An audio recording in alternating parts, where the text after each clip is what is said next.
Welcome to Fearless with Jason Whitlock. I'm Jason Whitlock, your host. Why did no one tell me my collar looked crazy? No one cares that I look crazy at the start of this show. There we go. Now, I get this new haircut and I come out here looking crazy. I'm like, look at that new haircut. Don't I look good? Anyway, welcome. Welcome to Fearless with Jason Whitlock. I'm Jason Whitlock, your host. Happy Thursday. Thank you for joining me. We have a lot to discuss. Isaiah Thomas should join us in the second half of the show. We'll talk with the all-time NBA great, one of the 75 greatest NBA players of all time, two-time champion, probably the best little man to ever play in the National Basketball Association. We'll talk with him about the analogies between Caitlin Clark and Angel Reese and how that's being analogized to Isaiah Thomas and Michael Jordan. I think the analogy is preposterous. We'll get Isaiah's take. We'll also talk with Isaiah about things that we'll talk at the top of the show with Jay Skapernick about. Shai Gilgeous-Alexander is the MVP of the National Basketball Association. It was trending yesterday, worst MVP ever. I don't know if that's accurate, but we'll ask Isaiah, we'll ask Skap about that. Tyrese Haliburton, and another amazing performance by the Indiana Pacers. The NBA playoffs, I gotta say it, fantastic. I mean, this has gone old school. It looks to me like life after LeBron is going to be better than I anticipated. I kind of like what's going on in these NBA playoffs.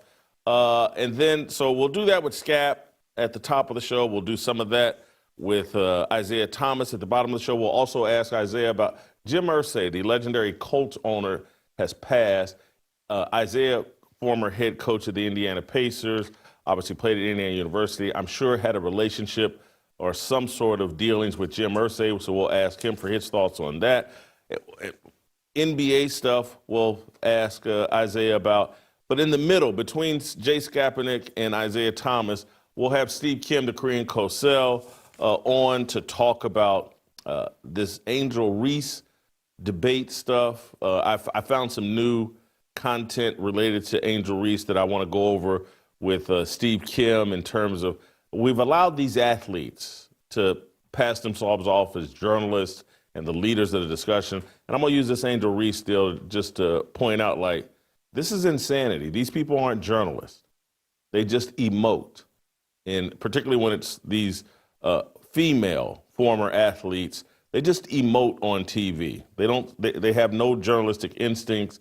Men are doing the same thing as well, but we'll talk with Steve Kim about that. Sophie Cunningham, my favorite WNBA player other than Caitlin Clark, issued a long statement about the alleged affair she had with the president and CEO of the Phoenix Suns and Phoenix Mercury. I believe every word that Sophie Cunningham said here, but we'll see if Steve Kim agrees. And then we'll talk with Steve Kim also about the demise of Around the Horn, the ESPN television show that precedes Pardon the Interruption.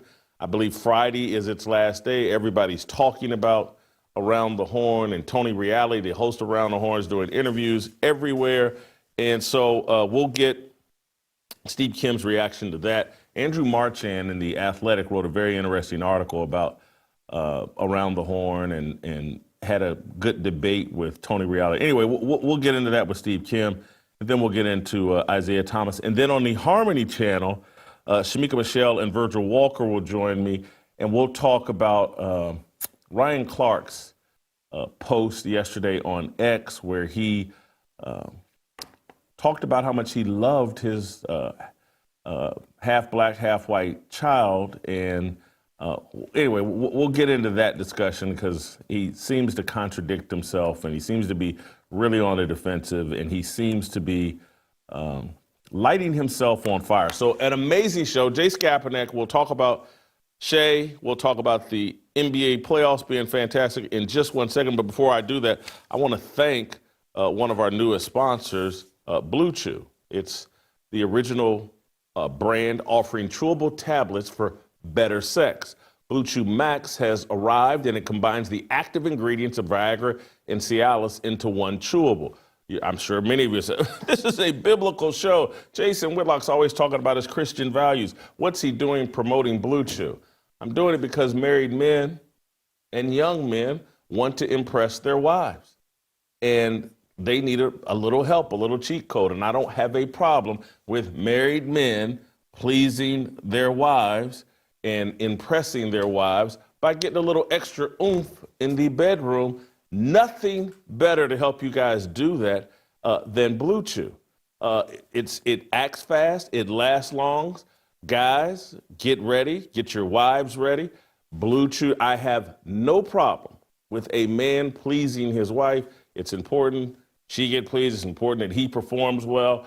BlueChew, great cheat code. Women have cheat codes. They got makeup. We got BlueChew. So sign up at BlueChew.com, BlueChew.com. Consult with one of their licensed medical providers, and once you've been approved, you'll receive your prescription within days. BlueChew stations and no waiting in line at the pharmacy. Make life easier by getting harder. Discover your options at BlueChew.com. And we've got a special deal for our listeners. Try your first month of BlueChew free when you use the promo code FEARLESS. Just pay $5 shipping. That's promo code FEARLESS. Visit BlueChew.com for more details and important safety information. And we thank BlueChew for sponsoring today's show. Thank you, BlueChew. Jay Skapanik, welcome back to the program. I know where you're at on Shai as MVP. We've talked about it the second half of the season, but now it's official. I believe he received 71 of the 100 first place ballots. So he kind of won in a landslide in a year where Nikola Jokic had his best season ever. Nikola Jokic he's won the MVP, 3 times? He's finished second now twice. Nikola Jokic has his best season ever, but that can't get him the MVP, and he's not really even close. This is kind of a landslide, pretty substantial victory for Shai Gilgeous-Alexander. Shai's on the best team in the NBA. They have the best record in the NBA, and he did have an incredible season. Jay, without further ado, how big of a crime is this, and are you surprised by the wide margin that he won by? Well, Jason, what's up? Many thanks, as always, for having me on. I, by the way, would have let you know that your caller was messed up. I would not have let you go on like that. But Thank you. But yes, look, I'm on the record on my channel and with you of saying that this was basically a foregone conclusion. The writers essentially set forth with a mandate before the season even began, anyone but Nikola Jokic. So the fact that Shai won and won resoundingly really doesn't surprise me very much, because Shai did have such a great season. So look, the writers were scrambling. They were trying to find anybody but Jokic from the very beginning of the year, and Shai Gilgeous-Alexander actually presented them with a pretty reasonable vote. So 71, you're correct, first place votes out of 100. Not a surprise. And Jason, how big of a travesty is it, though? Well, it's arguably one of the greatest robbery jobs in NBA history. I think probably you can make a case it's #1 all time.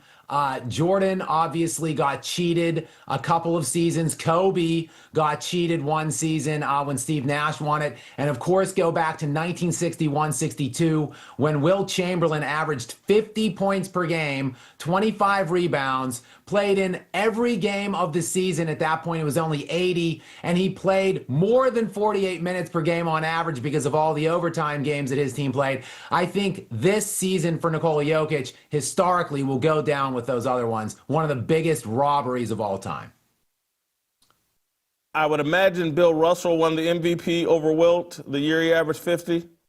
Yeah, it was a crazy year. Wilt averaged 50. Oscar averaged the triple-double that year in 61-62. And yes, Bill Russell, the first 60-game winner in NBA history that year, the Boston Celtics. Bill Russell ended up winning the MVP. So not unprecedented. When you start thinking about Oscar Robertson won the triple-double, or averaged the triple-double, didn't win MVP. Wilt averaged 50 points, didn't win MVP, and they went with the best player on a team that had the best and a historic 60-win-plus season or whatever. I don't know this whole worst MVP ever deal for Shai. I don't buy that. I mean, the guy is the leading scorer on the best team in basketball. At 32 points, did he lead the NBA in scoring as well? I don't know. Yes. Worst MVP ever. That seems like a stretch to me. Best team, best scorer in the NBA, and somehow the worst MVP ever. I'm not buying that. Yeah, Jason, look, I've been going out on a limb all season long. I speculated in September that Shai would win the MVP and the Thunder would easily win the NBA championship back in September. But throughout the season, I've been going out and saying, look, while I think Shai will win it, Nikola Jokic is the MVP. But even with that, even with the fact that I just said this is one of the biggest robberies in league history, saying that Shai is the worst MVP is outrageous. I mean, he did have a historically great season in his own right. I mean, you just could go back 2 seasons ago to the last season Nikola Jokic was robbed out of one of these, and Joel Embiid was worse, a worse candidate in that year than Shai Gilgeous-Alexander is right now. Nikola Jokic, I see you have him up on the screen, by the way, makes history even in losing the MVP this year to Shai. He becomes just the 3rd player in NBA history to finish top 2 on 5 consecutive ballots, that joining Bill Russell in the 60s, Larry Bird in the 80s, and now Nikola Jokic.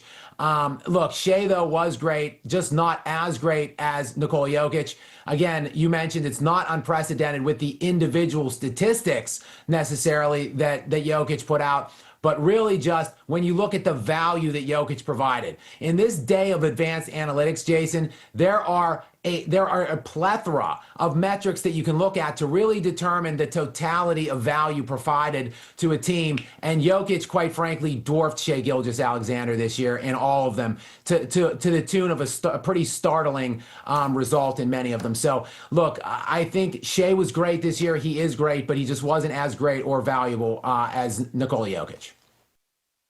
I'm going to belabor this point and make Justin just texted me something that I completely agree with. The worst MVP of all time is stat padding Russell Westbrook winning the MVP with his triple-double stat padding. He's never been a winner, in my view. He's played on some winning teams, but he was always the impediment to the Oklahoma City Thunder when he and Kevin Durant were partnered together. But let me go back to this year. He averaged 31.6 points, led the league in scoring, 10.4 assists, 10.4 and 10.7 rebounds. This was his first triple-double season, and everybody acted like, well, it's the first one since Oscar Robertson, but no one would add in the point that, hey, even when Oscar Robertson averaged a triple-double, he didn't win the MVP. So we gave it to Russell Westbrook, and to me, I get the numbers, but he was never the most valuable player in the NBA. That, to me, would be the worst MVP.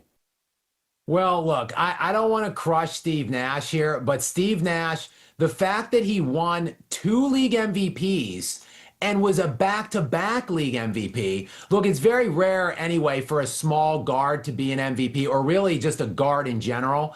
By and large, the NBA has been dominated by bigs throughout its history. But the fact that Steve Nash won them back-to-back, and the 1 year he got it, Jason, he averaged, this is off the top of my head, but something around like 18 points per game and I think 11 assists. Kobe Bryant that year averaged 35 points per game, 5 rebounds, 5 assists, was first team All-NBA defense that season. It's the best scoring season arguably in NBA history. It was the 7th best total in total points scored in a season, and the only guy that did it outside of the 80s. You have to go back to Chamberlain and Jordan, but the 80s Jordan seasons to find someone who scored more than Kobe that year. And that year, league-wide scoring in the NBA was only 96 points per game. It was an absolutely ridiculous season by Kobe. And his on-offs and plus-minus, I mean, they were basically the best offense in the NBA when he was on the floor. And they were the worst offense ever to that point when he was off. So the fact that he somehow lost the MVP that year and Steve Nash got it with like an 18-point per game average was pretty mind-blowing to me. But, I mean, Russell Westbrook, that is also a fair point. Hold for 1 second. I want to Steve Nash's first MVP, and it's not the year you're talking about, but right. He got it over Shaquille O'Neal. Correct. Steve Nash did, and he averaged 15.5 points and I think 11.5 assists over Shaq, who that year, let's see here, averaged, no, that's minutes played. Oh, Shaq's in Miami and averaged 23 points a game, 10.4 rebounds. Anyway, he got it over Shaq. The year you're talking about, he averaged 18.5 points, or 18.8 points, and 10.5 assists. And you're right, he got it over Kobe in no. Oh, whoa. Yes, Kobe Steve actually Nash got it over LeBron James. Yeah, yes, he did. He finished. Jason, this illustrates the hatred the media have for Kobe, though. The fact that he finished a distant 4th that year I just outlined, just above Chauncey Billups, who finished 5th. So, yeah, I think Dirk and LeBron both finished above Kobe as well that year. Well, here's what it comes down to, and this applies to Russell Westbrook. Russell Westbrook, the year he won MVP, they went 45-37. That's the rub. Steve Nash was leading the best team, Phoenix, or certainly one of the 1 or 2 best teams in Phoenix, and they were scoring a lot of points. But when you're on a team that goes 45-37, which that's around, how many games did Jokic win this year? Is that 50. Around, or did they win 50? They won 50. Yeah. So anyway, they take into account, except when it came to Russell Westbrook, team record. What was your play elevating your team well beyond its capabilities? I don't think you could make that argument as it relates to Russell Westbrook then. And anyway, I'm done with this topic. I didn't mean to spend that long on it. I want to pivot to the Pacers victory last night. I'm a lifelong Indiana Pacers fan. This is a historic victory. Before I do that, Scap, let me thank our great friends at Omaha Steaks. When it comes to Father's Day, some things never change. Dads want steak. A recent survey shows 75% of Americans agree there's no better way to spend Father's Day than grilling with the family. Omaha Steaks makes it easy to deliver an unforgettable gift for the best dad in the world, yours. And when you shop online and pick up in-store, it's never too late to find the perfect gift. Omaha Steaks offers unrivaled quality and variety, and every bite is backed by an unconditional 100% money-back guarantee. Every steak is perfectly aged to maximize tenderness and hand-cut by master butchers. Grass-fed, grain-finished beef has more marbling for exceptional flavor and is the choice of steakhouses and professional chefs around the world. The fan-favorite filet mignon has earned the coveted distinction of USDA-certified tender, and their all-new smash burgers are built for the grill. Omaha Steaks has been America's original butcher since 1917, a family-owned company with more than 100 years of expertise in the meat industry. They also carry mouth-watering burgers, chicken, pork, seafood, dessert, and easy-to-prepare comfort food. This Father's Day, give Dad the world's best steak experience with Omaha Steaks. Visit omahasteaks.com for guaranteed perfect gifts that deliver legendary quality. And for an extra $35 off, use my promo code FEARLESS at checkout. That's omahasteaks.com, an extra $35 off with promo code FEARLESS at checkout. See the site for details. I keep Omaha Steaks. Everything I just talked about, I can back up and say it's in my refrigerator, it's in my freezer. I've eaten it before. It's awesome. It's in my refrigerator right now. Omaha Steaks, all of that. I've tried it all. I've had it all. I have it all in my freezer right now. It's amazing. Those of you that want to give your dad a Father's Day gift that he will definitely use, and look, you can give, in your opinion, hey, I can give something more creative, more. No, how about giving your dad something he'll definitely use? Omaha Steaks. Scap, let me return to you and return to an amazing game last night, or another amazing comeback by the Indiana Pacers, knocking off the winning shot at the end of regulation. It ended up sending the game to overtime. He does the choke sign. This is all part of what I believe, and we had this kind of debate and discussion this morning. I believe these NBA playoffs have been amazing. That's not saying every game. That's not saying every series. But these NBA playoffs have had enough signature moments and have elevated enough young stars like Tyrese Haliburton. This thing has been a success and has me kind of hopeful for the post-LeBron James era. Let's just start with, did the New York Knicks choke, or is there something about Tyrese Haliburton, the Indiana Pacers, and Rick Carlisle that allows them to pull off these amazing comebacks? Well, Jason, the answer is yes to both those questions. Look, the Pacers, the cardiac Pacers just do this. They come back from these seemingly insurmountable deficits. They've done it throughout the season. I believe they have 4 wins when they're down by 7 points or more in the final minute of the game. That simply just doesn't happen in the NBA. But with that said, look, there's 2 sides to every story, 2 sides to every coin. Just a matter of perspective, I suppose. But you know what? Where you say tomato, I say tomato. You say great comeback, I say epic and unimaginable choke job by the New York Knicks. I went on a live stream last night right after the game, so I didn't have any time to check it out or look into any research, but I just proclaimed on the live stream off the top of my head that no team had ever blown this size of a lead with that amount of time in NBA history. And so they hadn't, at least going back where we have tracking data available when they started detailed play-by-play, keeping track of that. And since 97-98, Jason, no team had ever blown this size of a lead with that amount of time. Teams were 994-0 going into last night with at least a 14-point lead with 2 minutes and 40 seconds or less to go in the fourth quarter. Jason, that's what we're talking about here. The score was 119-105 with 2:40 left. This is absolute ridiculousness. I'll turn it back over to you, but I equate everything to movies. I know it doesn't really come across necessarily in our discussions, but in the movie Tombstone, when Johnny Ringo has, Wyatt and company pinned down in this crossfire shootout, and Wyatt just starts walking through the water and blazes down 10 guys, and they're discussing it afterwards, and the question is posed, have you ever seen anything like that? And the answer is, hell, I've never even heard of anything like that. That was what I was feeling watching that game last night. An unbelievable gag by the New York Knicks. I don't know how they overcome this for the series.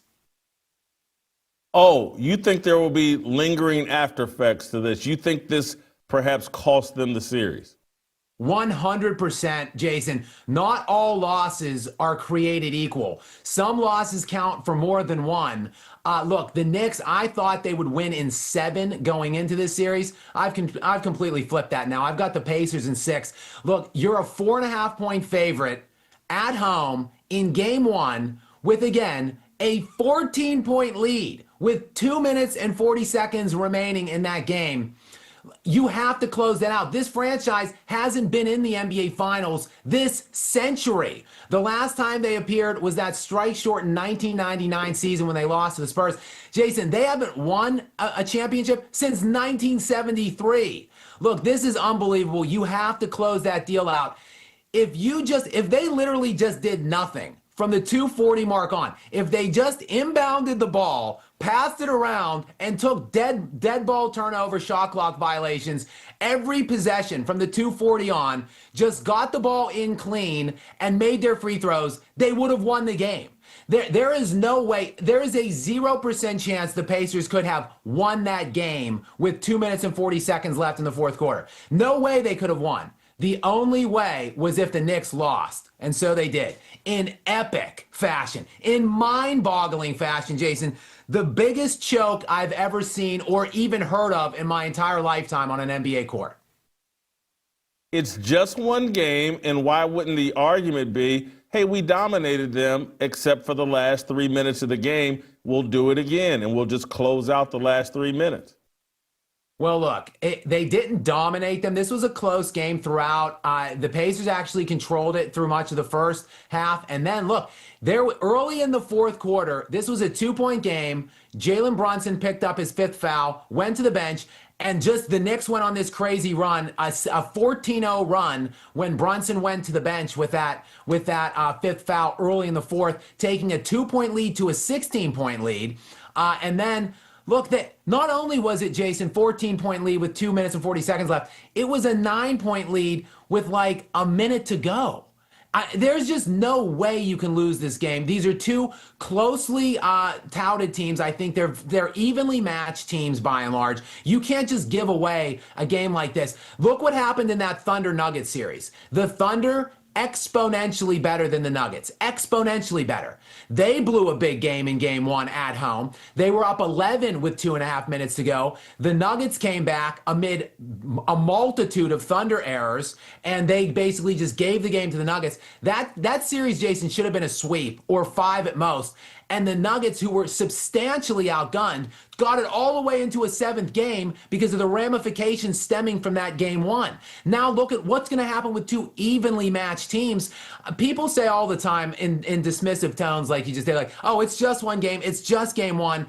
I'm a firm believer. You cannot win a series in game 1, but you can lose it.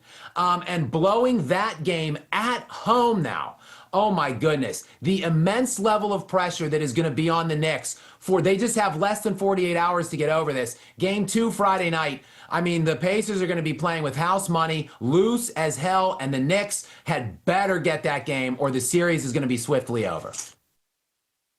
So my takeaway from these playoffs, and it's built a little bit around Tyrese Haliburton, he is now a star, borderline superstar.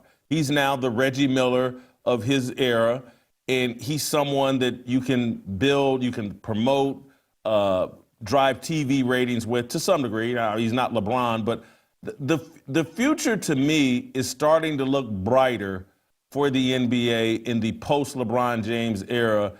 Rivalries seem to be back in terms of the Knicks, Pacers, and there seems to be talk about teams and individual stars that are placed around the league. It's kind of almost like maybe the super team era is coming to an end because maybe people would rather be Tyrese Haliburton, a superstar in his home in one city, smaller market, but he's dominant. But are you as optimistic and hopeful as I am about what's transpiring in these playoffs and what it's setting up for in the future in the NBA? Absolutely. These playoffs have been great.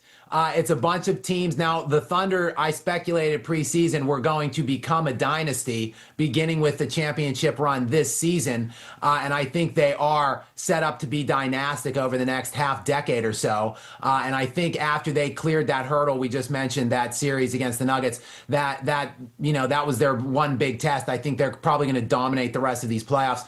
But still, even in and of that, the Thunder are a team. They were just built properly. They weren't, bought or paid for. They weren't, just 2 or 3 big stars joining up.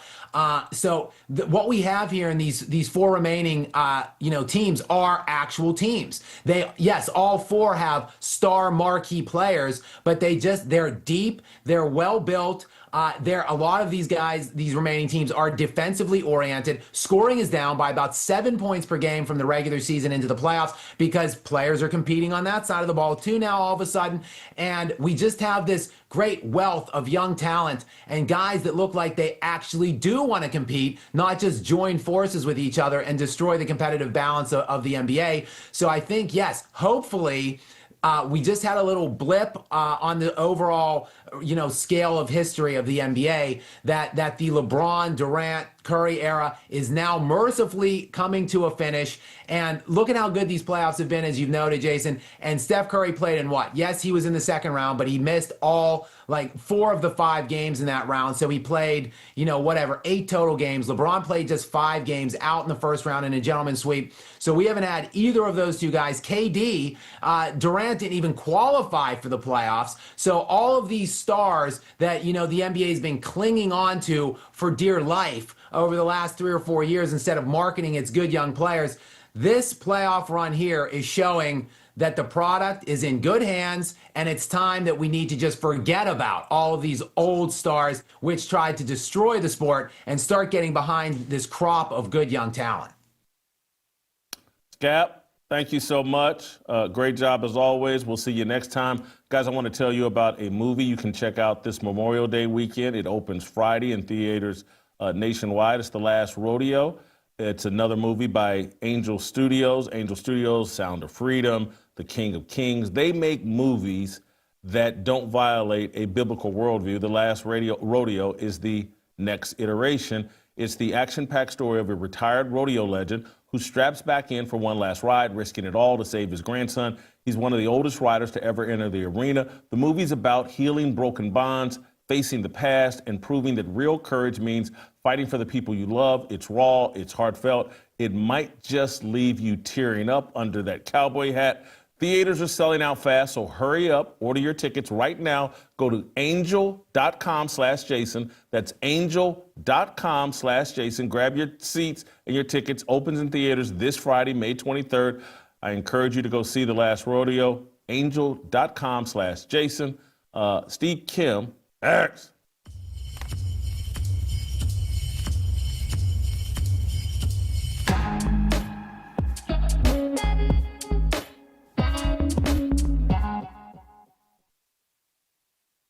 Matt Flegenheimer, whoever wrote this story. This is a 3,400 word story. I used to be a print journalist. When you write 3,400 words about someone and you're allegedly at the New York Times, there's a level of research that you do. And who's been critical and what are the allegations? And you ask Stephen A. Smith about them, or you do your own research. You just don't reprint the lot. This story, and Matt Fleginger in the New York Times, I apologize, but it reads like ChatGPT wrote it, that AI wrote this story, that Mark Shapiro and Ari Emanuel and Endeavor and WME said, hey, we need the New York Times to write a story promoting Stephen A. Smith. We've had ChatGPT write the gist of it. Can we put someone's name on this?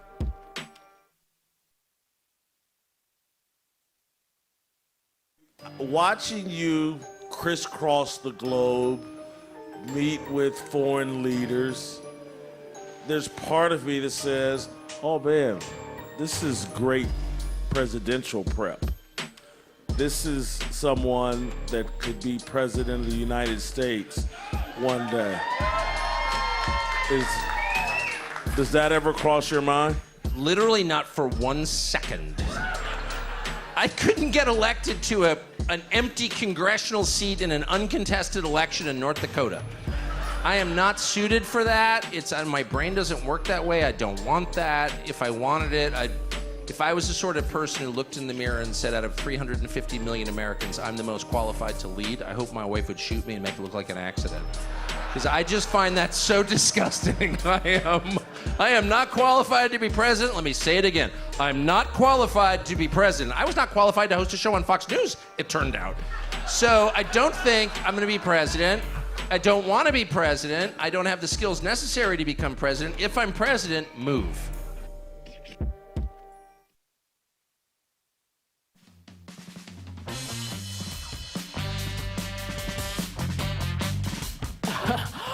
What up, y'all? It's Training Shop, aka Uncle or Auntie Zay. Back with a new episode of Club Zay. You know how we do it. The pronouns are Bron sexual. We love everything LeBron James. Some of y'all might remember me as a Hall of Fame football player, a 3-time Super Bowl champion, John Elway's favorite tight end. But the truth is, I was living a lie for 40 years. I was trapped in the closet. Ever since I was a little kid, I secretly identified as a basketball player. I always preferred those big, luscious basketballs over pig skin. It's like my granny always said, Tranny, you is non-binary. You can shoot with your left and your right hand. Nothing will bring me more joy and fulfillment than an evening handling LeBron's basketball. Bron sexual, I am the throat goat.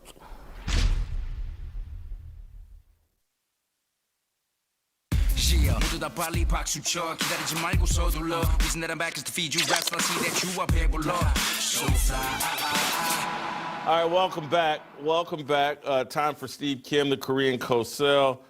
Steve, let me start you with Chini Agumake. I got the last name right. I'm not sure if I got the first name right, but she's some sort of former basketball player. Her sister plays in the WNBA. She's a broadcaster, I believe, for ESPN. She's someone that, like a lot of, I'm sorry, say that again? She's like a lot of, Chene Agumake. She's like a lot of people. She's got the wrong narrative on this Angel Reese, Indiana Fever fans, but it speaks to a much larger point about we've turned sports media over to athletes. And so journalism has been removed, reality has been removed. It's just an opportunity for people to emote their feelings and their victimhood, blah, blah, whatever. And so I want to play you these clips of Chene Agumake back to back. They're both short. The first one is her, and then the second one is reality. And it just, to me, it illustrates my point that they've turned the media over to the big dumb jocks that everyone, and I used to be a big dumb jock, so I don't want anyone to think I'm distancing myself. I used to be a big dumb jock, but I shouldn't have been, when I was a big dumb jock, in charge of the media. Anyway, let's play the clips back to back. Now, players and coaches of the Chicago Sky have said that they heard things that were out of bounds coming from the fans in Indiana during the game. And that caused the WNBA to launch an investigation into the matter. Now, Coach, when did you become aware that there was hate speech that happened? I think when everyone else did. I think that, it's something that, we heard about. And so, again, we're just forthcoming with anything that the league is able to do investigation. So Chene is arguing that the players heard it and the coaches heard it, and the coaches saying, no, we found out when everyone else did after the game when we were told about it. You just don't need facts here. You just need to emote and drive a narrative. Your thoughts? I believe old Chinny Chin Chene needs to go to the White House and have Donald Trump bring out a big projector screen, maybe the Hachi Tachi 2000. I mean, seriously, look. You say that these are dumb jocks. I don't think that's the issue. Jocks have never been Mensa members, but you know what they were in the past? And this is a double negative alert. Not dishonest. They are absolutely dishonest. They know what they're doing. They know the agenda that they are pushing. I'm going to say something I've said many times on this show. One of the big issues with the WNBA is the whole culture that surrounds it and gatekeeps for it. We're talking about some of the fans, many members of the media, former players, current players, the coaches, and the management that continually wag the finger at a certain demographic, a large part of the demographic of America, and are so based in this non-reality that exists. Shanae knows what she is doing, and that what she is doing is staying on code. You say they were not dishonest. Oh, they were were. they in position? I'm talking about previously. Were they in position? Were they all over the media the way they are now? Obviously, there was no internet, there was no podcasting, but they're all over ESPN, and they're like the leaders of the media now, rather than occasional participants. Let's be honest. Politics and sports have always intersected to a certain degree. I don't think they've intersected to this degree of, let's say, the last 10 years, right? And back in the days of Dandy Don Meredith, they were just there to talk ball and to talk shop, be funny, analyze a game, do the X and O's. Now, when it comes to certain networks, and especially with this league, right, there is I don't know if it's an external or internal pressure, but there's a stated agenda that you have to stay, really, as I said, on code. You have to stay on script. And it's really the non-traditional new media that has the license to basically be as honest as they want to be or can be. So, again, Shanae knows the truth. I think she knows in her own mind that if she states the truth, then she's going to get the backlash. So I think some of it is the fact she doesn't want all the social media blowback, but also she might actually want to push this agenda because of her own personal beliefs.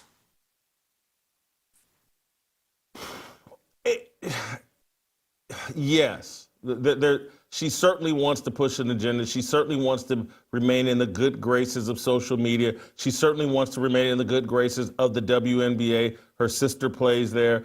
And she certainly wants to stay in the good graces of Disney. What has frustrated me, or what has baffled me, is just like that ESPN's standards have been so reduced that no one has to adhere to any facts or evidence. This entire conversation about Indiana Patriot fans and racial taunts, there's no proof of it.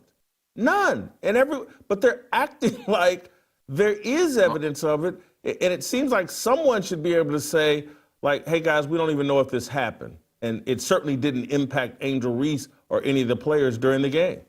Well, let me circle back to Donald Trump and going back to the meeting he had with that African leader. He pulls out evidence, clearly on tape, of people chanting, and this is the old Eddie Murphy skit from Saturday Night Live, kill the white man, right? Okay, so it's clear as day to everybody. And yet certain networks are bringing on panelists saying, well, I don't know. I think a lot of this reports of the genocide are unfounded. There's no real proof. Meanwhile, there's proof all over the place. This here is just the opposite. Literally, there's no real evidence that people were racially taunting Angel Reese or any of those other players. The coaches for that team are actually saying, well, we didn't really know about it. What are you talking about? But look, people like Shanae are actually actively pushing this agenda. And I do say agenda because that's exactly what it is. Steve, let me I want to read you this statement from Sophie Cunningham, actually. I want to switch up topics. Sophie Cunningham has been accused in some lawsuit of sleeping with the CEO, president of the Phoenix Mercury and the Phoenix Sun. I believe his last name is Bartelstein. This came out in news stories, and because of this lawsuit, Sophie Cunningham, a member now of the Indiana Fever, she's pictured here on our Sports Wall of Fame here. She's one of my favorites. I think one of the most impressive athletes, I think, of the last 30, 40, 50 years in my estimation. Okay. Yeah, I don't think it's really up for debate. But anyway, here's her statement. Here's the statement she put out. I am deeply saddened by the recent false accusations made against me by Gene Traylor, someone I do not know and have never met. Let me be clear, his statements are untrue and extremely hurtful. I am here to compete, play basketball at the highest level, and win for my team and my fans while inspiring other women that they can do or be anything they ever dream of becoming. I hold myself to the highest integrity, and my values are what guide me on and off the court. To the media who reported on this, I have always spoken the truth and been transparent with any press inquiry. In this instance, it feels irresponsible that I was never asked for a comment about the accusation before several clickbait stories went to print. I will not let untrue gossip take my focus away from what is most important to me, which is basketball, my supportive team, and my fans. Steve, that's a very moving, heartfelt letter I totally agree with Sophie Cunningham. Your reaction? You know what?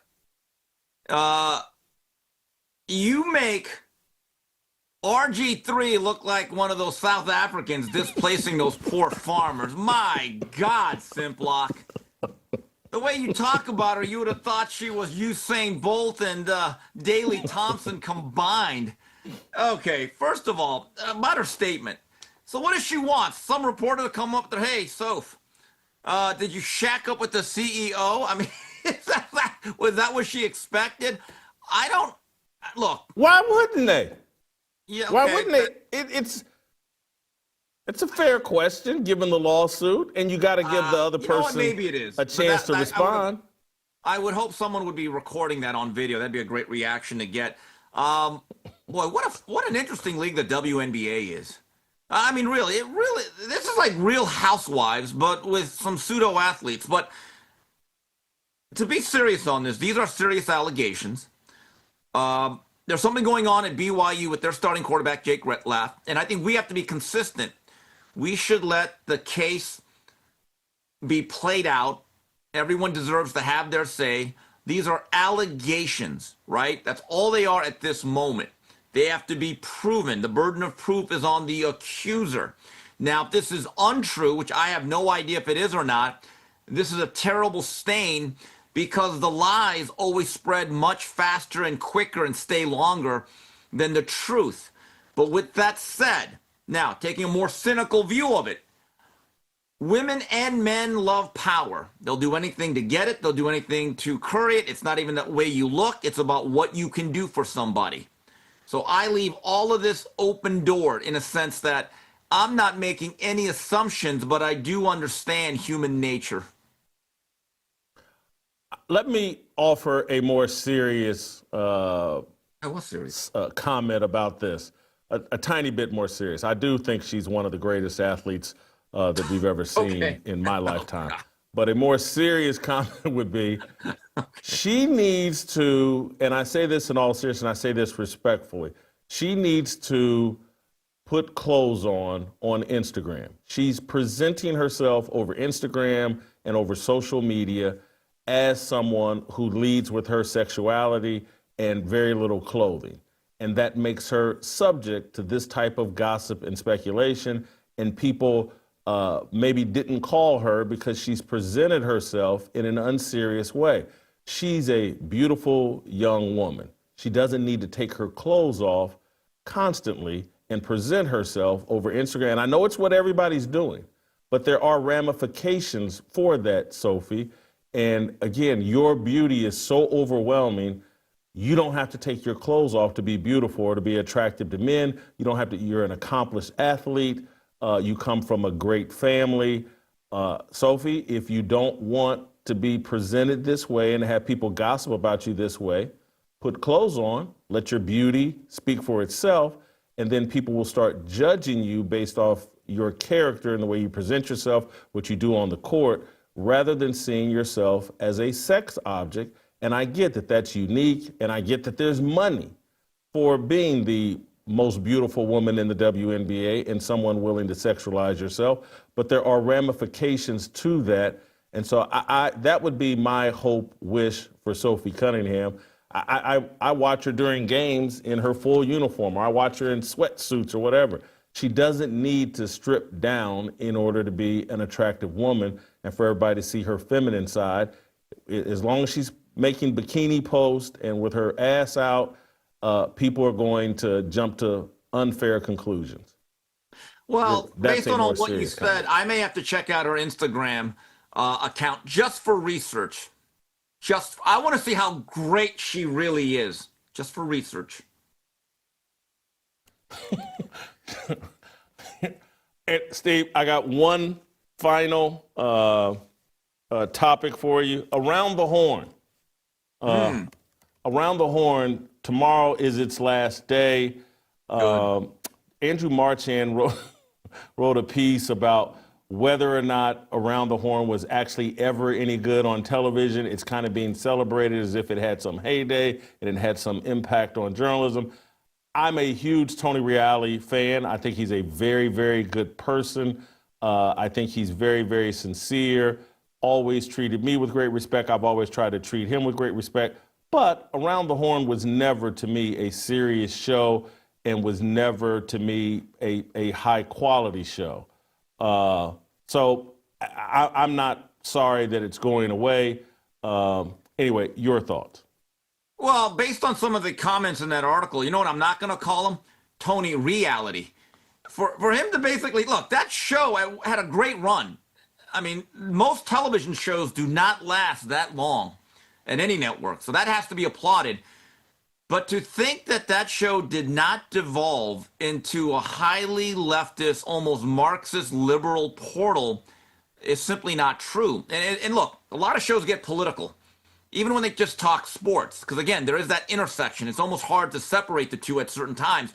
But when all you're doing is presenting one side of the political spectrum, and again, wagging the finger at people for not agreeing with men invading women's sports, and not supporting gay pride night, or having religious beliefs that you adhere to, you know, I hear a lot that problem with the Democrats is that they keep taking the side opposite of 80-20 issues, where 80% of the country believes in common sense values and legislation, yet the Democrats, for some reason, are on the opposite end. That's what was happening with Around the Horn with many of their panelists. Now, when early in their run, when they had guys like TJ Simers, who I'm a big fan of, I know you admire him too, there was some, I don't want to say seriousness to it, but it made it a real show. Jackie McCallum, a person I really respect. I'm about to read one of her books. I can do that. But when they started bringing on certain panelists and you know where the discussion was going, I believe much of America just made the decision to turn the channel.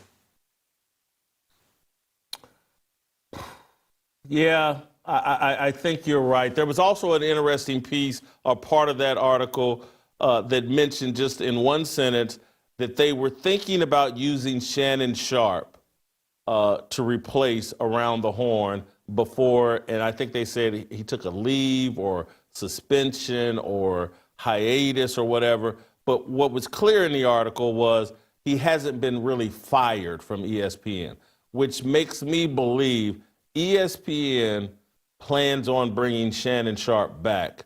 The Shannon Sharp ESPN working relationship is not over. Your thoughts? Well, I have a theory that in most instances, with our attention span in America and the news cycle, scandals like this, if you just lay low for a couple of weeks, if not days, people will move on to the next scandal. They will. I mean, think about it. From the time that this was a big story, what was it, about 2-3 weeks ago? I haven't heard that much about it. In fact, I'll admit, Jason, I had kind of forgotten about it. I mean, I don't really watch the Shannon Sharp show every day. I'll watch certain clips that come up on my timeline or my YouTube algorithm.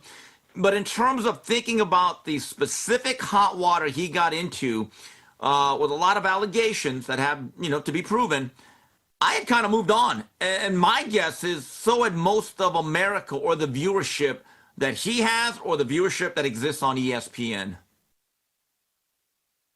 Steve, thank you so much. Great job as always.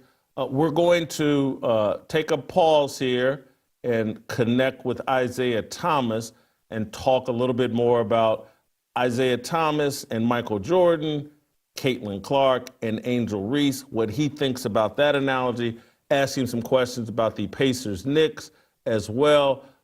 Give us a moment here. We'll connect with Isaiah Thomas next.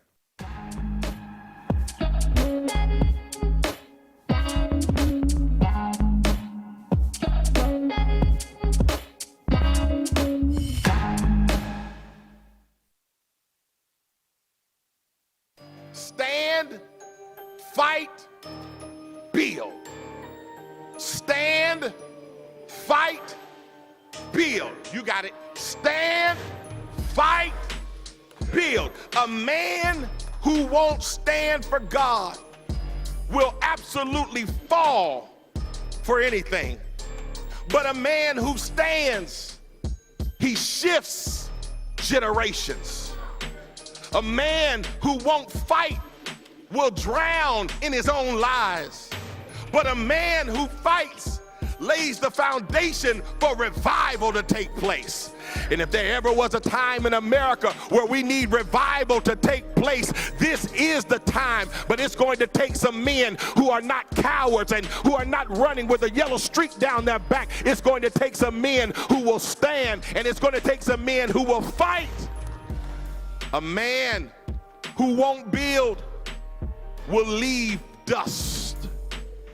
But a man who builds leaves monuments that hell cannot destroy. I don't know about anybody in here, but I'm gonna tell you right now, I'm trying to build something that hell cannot destroy. I'm trying to back hell up out of the south side of Chicago, and you don't have to look at me with that tone of voice. You ought to be trying to back hell up wherever you live. In your house, you ought to be building. On your block, you ought to be building. In your city, you ought to be building. This whole nation ought to be better, because what happens in this conference today, a group of men who have decided to stand, to fight, and to build. Stand as a fighter, fight like a builder, and build like a warrior. The hour is now. These words are our religion, no regrets in our decisions. We all want to go to heaven with freedom. It's my obligation, no hate, discrimination, raising up your hands for freedom. All right, welcome back. We're going to act. We've had a connection problem with Isaiah. He has apologized. We will try to have that discussion either Friday or Monday. I regret it. Was looking forward to the conversation with Isaiah. We're going to wrap up today's show right now, and in about 30 minutes, I think we'll be on the Harmony channel. We will be on the Harmony channel at 11:30 Central Time. So 30 minutes from right now, we'll be on the Harmony channel talking about Ryan Clark and the post he put out over Twitter about his daughter, and just the fallout from Ryan Clark and the conversation about RG3 and his white wife. Anyway, that's it, and that's all from us today here on Fearless. In 30 minutes, 11:30, we'll have a conversation about Ryan Clark and his latest post on Twitter. We'll do that with Shamika Michelle and Virgil Walker. We'll do that next. Waiting for the countdown, coming off the breakdown, standing in line for freedom. Looking for a breakout, feeling like a standoff, nothing in life like freedom. Came in like a fighter, striking like a ladder, making all this moves for freedom. I want freedom. No negotiation, my sister, no relation. We all just wanna have freedom. Sitting on a corner, never been alone. I'm breaking my back for freedom. Blessed, we are living, get back. We are receiving, all deceiving. We all wanna be free. We want freedom. I wanna be. I just want